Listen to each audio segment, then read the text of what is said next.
नमस्कार दोस्तों, मैं सत्य मिश्रा आप सभी का टेची लर्नर्स के यूट्यूब चैनल पे स्वागत और अभिनंदन करता हूं। दोस्तों आज हिंदी भाषा का प्रैक्टिस सेट नंबर 7 है, जो कि आपके बीपीएससी एग्जाम के दृष्टि से अति महत्वपूर्ण है। दोस्तों अब आपके एग्जाम में ज़्यादा दिन शेष नहीं बचा हुआ दोस्तों, लेकिन जो ही प्रश्न मेरे द्वारा करवाए जाएंगे कह सकते हैं कि बहुत ही अच्छे प्रश्न और आपके एग्जाम में आने की पूरी संभावना है। ठीक है, चलिए स्टार्ट करते हैं आज की क्लास का पहला प्रश्न। दोस्तों यहाँ पे पहला प्रश्न आपके सामने स्क्रीन पे आ चुका है। देखिए पहला प्रश्न पूछना क्या चाहता है कि तालव्य व्यंजन कौन सा है। इसमें से तालव्य व्यंजन आपको पहचानना है कि तालव्य व्यंजन कौन सा है। च छ ज छ इया ट ठ ड ढ अड़ त थ द ध न प फ ब भ। तो इसमें से आपको बताना है कि तालव्य व्यंजन कौन से होते हैं। सबसे पहले आप जान लीजिए कि व्यंजन होता क्या है। ऐसे वर्ड जिनका उच्चारण करने के लिए स्वरों की सहायता लेनी पड़ती है या स्वरों की सहायता के द्वारा उच्चारित होने वाले शब्द या वर्ड व्यंजन वर्ड कहलाते हैं। ठीक है, तो व्यंजनों की संख्या होती कितनी है, तो व्यंजन होते हैं टोटल 33 होते हैं। ठीक है, और व्यंजनों में ही कुछ आपके तालव्य वर्ण होते हैं, कुछ दंत वर्ण होते हैं, कुछ कंठ होते हैं, कुछ ओष्ठ होते हैं। तो इसमें से आपको बताना क्या है, तालव्य। और तालव्य च वर्ग के अंतर्गत आने वाले सभी वर्ण क्या होते हैं, तालव्य व्यंजन के वर्ण होते हैं। तो इस प्रश्न का राइट जवाब ऑप्शन नंबर फर्स्ट हो जाएगा। च छ ज झ क्या है, तालव्य व्यंजन। और इसके अलावा आपको बता दें कि यहाँ पे जो प फ ब भ म लिखा गया दोस्तों, इसमें आपको अगर पूछ लिए कि प फ ब भ किसके अंतर्गत आते हैं, तो प फ ब भ ओष्ठ वर्ण होते हैं, क्योंकि इनका उच्चारण करते समय जो ओष्ठ होती है दोनों ओष्ठ आपस में मैच करते हैं। ठीक है, अब मिलते हैं। और त थ द ध न क्या है, ये आपके दंत वर्ण हैं। चलिए अगले प्रश्न पर चलते हैं। प्रश्न संख्या 2 दोस्तों। 2 में क्या पूछा जा रहा है, देखिए कह रहा है कि वह एक वर्ण यहाँ पे लिखा गया है और इस वर्ण के बारे में पूछ रहा है कि का उच्चारण स्थान क्या होगा। दंतोष्ठ होगा, कंठोष्ठ होगा या दंत होगा या कंठ तालव्य। तो वह का उच्चारण स्थान क्या होता है, वकारस्य दंतोष्ठ है।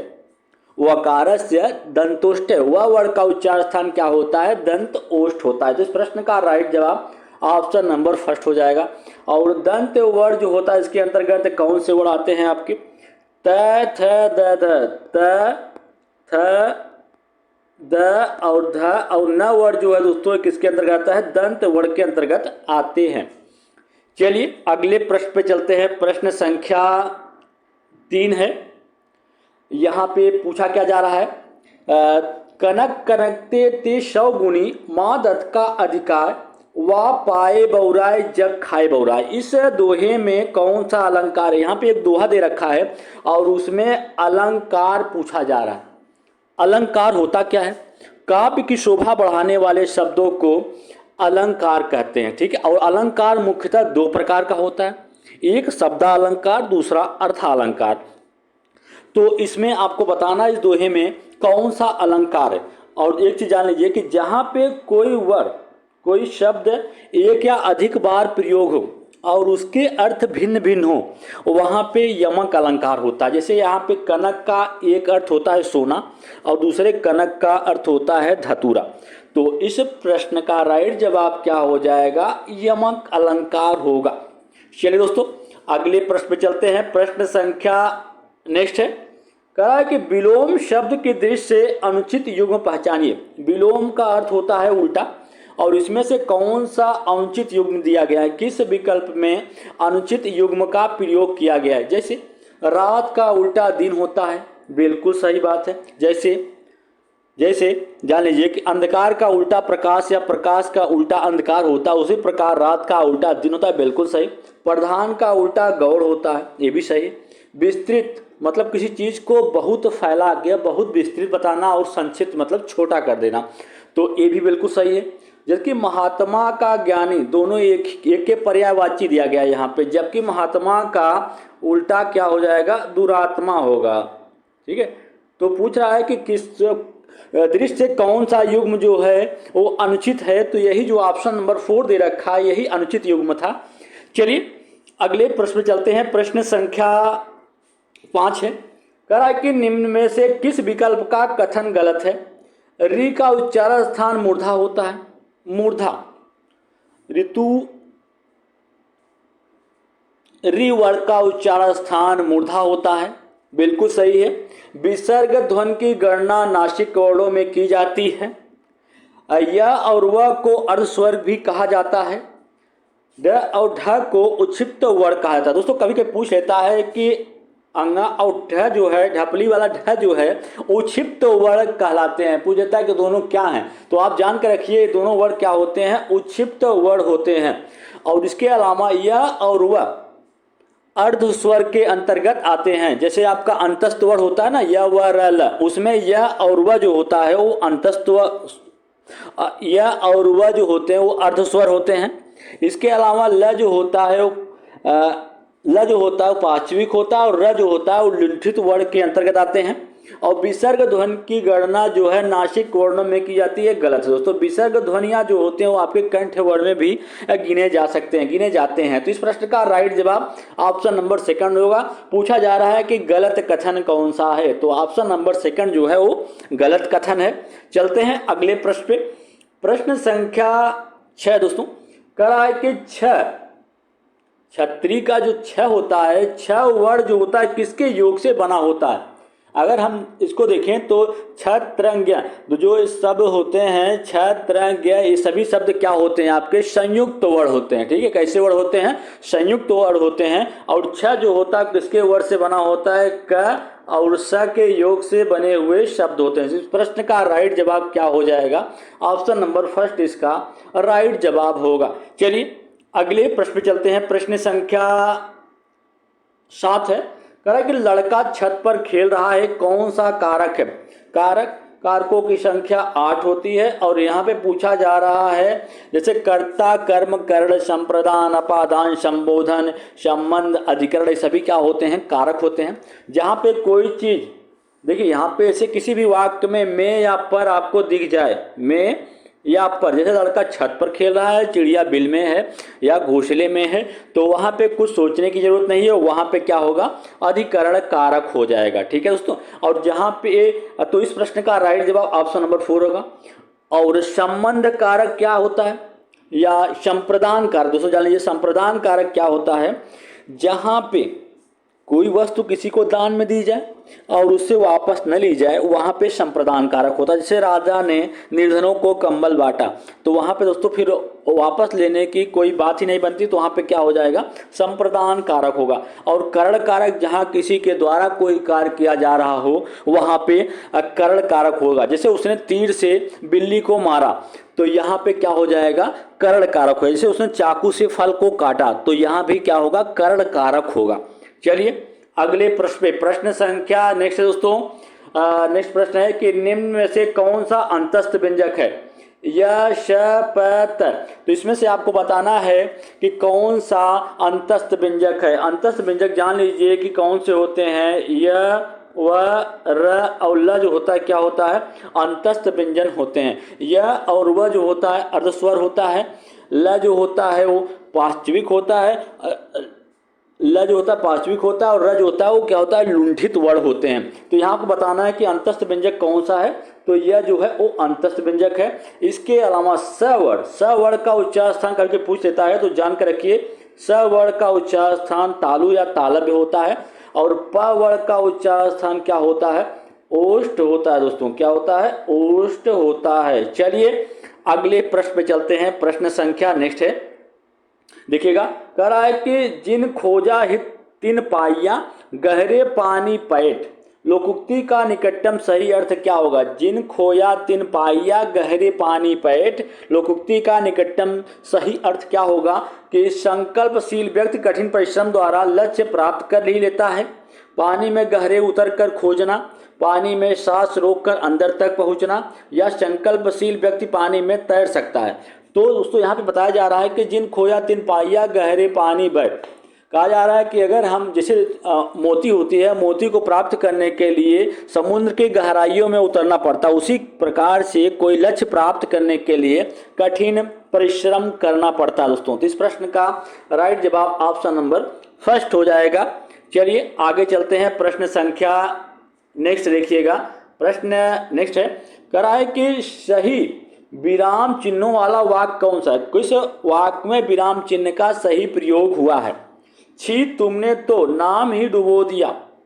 क्या यहाँ पे दोस्तों प्रश्नवाचक चिन्ह का कोई मतलब नहीं है, क्योंकि यहाँ पे कोई प्रश्न नहीं पूछा जा रहा है। छी तुमने तो नाम ही डुबो दिया, यहाँ भी गलत हो जाएगा। छी तुमने तो नाम ही डुबो दिया, बिल्कुल सही दोस्तों। इस प्रश्न का राइट जवाब ऑप्शन नंबर सी होगा, क्योंकि यहाँ पे देखिए इस प्रकार से अगर आपको चिन्ह कहीं दिख जाए तो क्या होता है, विस्मय बोधक चिन्ह होता है, आश्चर्यचकित जिसको बोला जाता है। ठीक है, चलिए अगले प्रश्न पे चलते हैं। प्रश्न संख्या नेक्स्ट है, यहाँ पे देख लीजिएगा। प्रश्न नेक्स्ट है, कहा क्या करा, देखिएगा, कहा कि निम्नलिखित में से स उपसर्ग से निर्मित शब्द नहीं है। इसमें किस शब्द में स उपसर्ग नहीं लगा हुआ है? पहले जान लीजिए कि उपसर्ग क्या होता है। उपसर्ग ऐसे शब्द या शब्दांश होते हैं जो कि किसी शब्द के शुरू में जुड़ के उसका अर्थ परिवर्तित कर दें, वो क्या कहलाते हैं, उपसर्ग कहलाते हैं। और उपसर्गों की टोटल संख्या होती है 22 होती है। और वैसे शब्द जहाँ पे कोई भी उपसर्ग अगर आपको दिख जाए तो वहाँ पे कौन सा समास होता है, जान लीजिए कि वहाँ पे अव्ययी भाव समास होता है। इस प्रश्न में आते हैं कि निम्नलिखित में से स उपसर्ग से निर्मित शब्द नहीं है। स परिवार, यहाँ पे स उपसर्ग लगा हुआ है, बिल्कुल सही, स प्लस परिवार। यहाँ पे सदाचार, यहाँ पे सत उपसर्ग लग गया है, क्या लगा है, सत उपसर्ग का प्रयोग हुआ है। और यहाँ पे स उपसर्ग लगा हुआ है, और यहाँ पे सजाति स उपसर्ग। देखिए दोस्तों, यहाँ पे तीनों ही विकल्प में आपके स उपसर्ग लगा हुआ है, लेकिन जो दूसरा है इसमें सत उपसर्ग का प्रयोग हुआ है। तो इस प्रश्न का राइट जवाब यही सेकंड वाला हो जाएगा। चलिए दोस्तों अगले प्रश्न में चलते हैं। प्रश्न संख्या नेक्स्ट है कि हिंदी भाषा में निम्नलिखित में से कौन सा शब्द जापानी भाषा से लिया गया है? चाय, रिक्शा, कमीज, लीची। तो इसमें आपको बताना है कि कौन सा शब्द जापानी भाषा से निर्मित है। तो यहाँ पे दोस्तों जो रिक्शा शब्द लिखा गया है, रिक्शा शब्द क्या है, एक जापानी भाषा है, जबकि चाय एक चीनी शब्द है, लीची क्या है, एक चीनी शब्द है। चलिए दोस्तों अगले प्रश्न पे चलते हैं। प्रश्न संख्या नेक्स्ट देखिएगा, कह रहा है कि निम्नलिखित में से कंठोस्थ ध्वनियाँ कौन सी हैं? ऐसी ध्वनियाँ जो कंठ भी हों और ओष्ठ भी हों, तो दोनों ही क्या कहलाती हैं, कंठोस्थ ध्वनियाँ कहलाती हैं। यहाँ पे सिर्फ ग क ये क्या है, सिर्फ कंठ ध्वनियाँ है। कौन सी हैं, कंठ हैं। च क्या है, तालु या तालव्य ध्वनियाँ हैं। ठीक है, जबकि यहाँ पे औ जो दिया गया है क्या है, आपकी कंठोस्थ ध्वनियाँ हैं। इस प्रश्न का राइट जवाब ऑप्शन नंबर फर्स्ट होगा। चलते दोस्तों अगले प्रश्न पे। प्रश्न संख्या नेक्स्ट है, प्रश्न नेक्स्ट है, कह रहा है कि उपसर्ग कहाँ लगाया जाता है? शब्द के बाद में, शब्द के मध्य में, शब्द के पहले या कहीं नहीं? तो उपसर्ग का प्रयोग कहाँ होता है? शब्द के पहले होता है। किसी भी शब्द के पहले लगाने से उसका अर्थ परिवर्तित हो जाता है, वहाँ पे क्या होता है, उपसर्ग होता है। अगर यहाँ पूछ लेता है कि प्रत्यय कहाँ लगाया जाता है, तो प्रत्यय शब्द के बाद में लगाया जाता है। चलिए अगले प्रश्न पे चलते हैं। प्रश्न संख्या नेक्स्ट है, कह रहा है कि निम्न शब्दों में से कौन सा शब्द रूढ़ शब्द है?